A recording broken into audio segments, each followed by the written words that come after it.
Nama siapa? Kalau adek, sekolahnya di mana? Kelas berapa? Mohon maaf Bu, sebelumnya adek punya riwayat sakit apa? Oh, kebetulan di sini kita mau adakan penyuluhan tentang penyakit asma pada anak sekolah, pada anak. Mungkin selanjutnya saya akan kembalikan kepada moderator untuk menjelaskan apa itu tentang penyakit asma.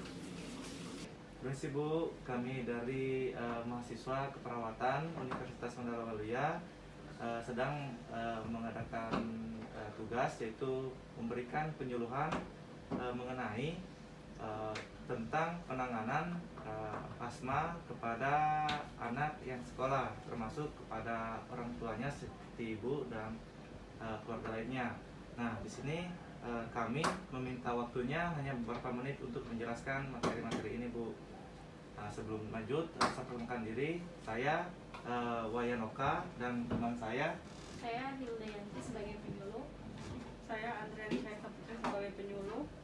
Saya Masita Citra Nida sebagai penyuluh. Untuk mengefisienkan waktu, mungkin langsung saja akan dijelaskan mengenai penjelasan tentang asma nanti sama teman saya. Saya persilakan kepada Saudari Citra untuk menjelaskan. Oke, baik Bu. Untuk langsung saja, untuk asma itu apa? Asma itu merupakan penyakit kronis saluran nafas yang tidak bisa lagi disembuhkan, susah hilang. Kadang kalau hilang bisa timbul lagi. Jadi asma itu dapat tetap terkontrol, tapi bisa kambuh tiba-tiba dan dapat mengganggu aktivitas penderita atau adik. Untuk ini asma dapat terjadi pada semua usia, mulai dari bayi sampai manula. Untuk gejala yang biasa timbul pada asma itu sesak nafas, nafas bunyi ngik-ngik, lesu, kurang sehat, batuk berulang, terutama apabila terkena alergen, berkeringat pada serangan asma berat, ujung kuku menjadi dingin pucat, dan sukar berbicara. Untuk alergennya itu alergi pada penderita asma itu biasa seperti ke debu rumah, itu kecoa, makanan-makanan yang ada pengawetnya itu sebaiknya dihindari Bu.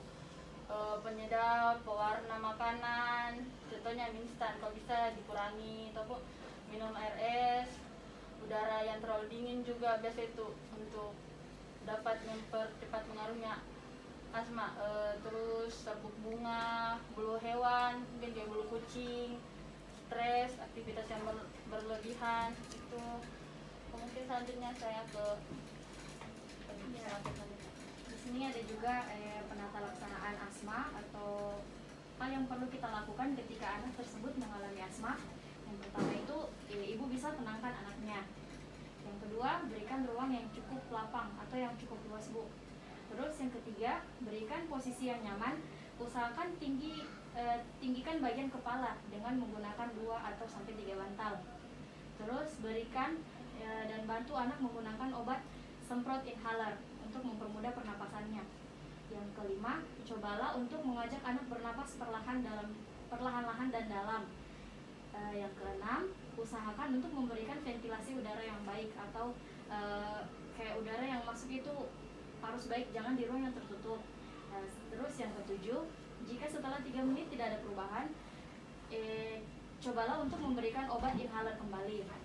Terus yang terakhir, jika obat inhaler tidak memberikan pengaruh atau bertambah parah setelah 5 menit, cobalah untuk memberikan obat semprotan setiap 5-10 kali sambil membawa anak ke dokter untuk mendapatkan pertolongan medis. Terus bagaimana cara mencegah asma? Yang pertama itu mencari faktor pencetus atau alergi. Kita bisa tes alerginya dulu. Yang kedua, menghindari faktor pencetus. Yang ketiga, tingkatkan kesehatan optimal. Berikan makanan dan minuman yang bergizi. Cukupkan tidurnya dan juga olahraga yang teratur. Minum air putih yang cukup dan hindari anak dari paparan asap rokok. Terus perhatikan pada anak yang asma itu, hindari makanan-makanan yang mengandung pengawet, bahan kimia, kacang-kacangan, minuman, dan goreng-gorengan. Terus hindari tungau debu pada kasur, bantal, lantai, karpet. Jadi kalau anak yang ada riwayat asmanya itu, jangan sering tidur di karpet Bu, jangan, karena di karpet itu banyak, kita nggak tahu ada tungau, ada debu. Nah, terus hindarkan juga zat-zat seperti penyemprot rambut, minyak wangi, asap obat nyamuk, bau cat kimia. Terus jangan terlalu melakukan aktivitas yang terlalu berat. Saya kira itu penyuluhan dari saya.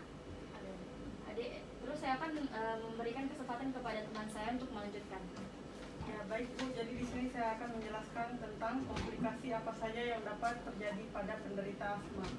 Yang pertama itu ada gangguan pertumbuhan, sering dijumpai fisik anak yang menderita beruntun atau sesak. Yang kedua, infeksi akut saluran pernapasan bawah. Yang ketiga, bronkitis, radang kronis. Yang keempat, emfisema, kerusakan dan kor pulmonalis, struktur dan fungsi jantung. Baik, saya kembalikan kepada moderator. Ya Bu, jadi itulah tadi mengenai pemaparan dari apa itu asma, bagaimana penanganannya, dan apa saja penyebab dari asma itu. Nah, sebelum kami akhiri, apakah Ibu ada yang ingin ditanyakan mengenai materi atau mengenai tentang asma Bu? Iya Bu, baik.